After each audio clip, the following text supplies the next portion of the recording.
咧提醒乡亲哦，最近上强的冷气团伫拜六到后礼拜一会影响规台湾。到时阵哦，咱全台湾平均的温度会降到11度到14度，东北部甚至只有10度。气象署预估，到时阵哦，台湾3000公尺以上的高山有机会会落雪。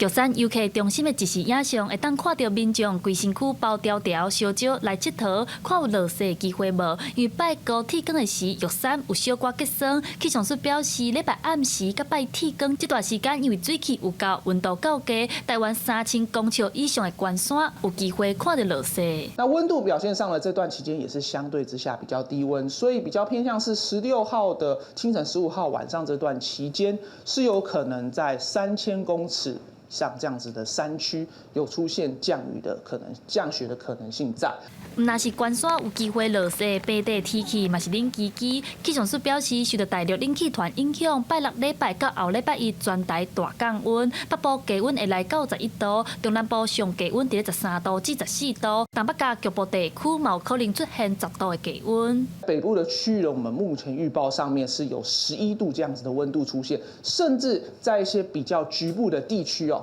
，14号晚间到16号晚间这段时间，不排除在苗栗以北、宜兰花莲跟马祖的部分小块的区域会出现接近10度这样子的温度。也若是未来落雨的状况，气象署表示，拜六礼拜北部宜兰地区会开始落雨，后礼拜一换东半部的雨会落袂停。气象署嘛提醒未来每3天至4天就一波冷气团，提醒民众爱特别留意温差的变化，避免感冒。记者陈阿双、柯敏哲台北报道。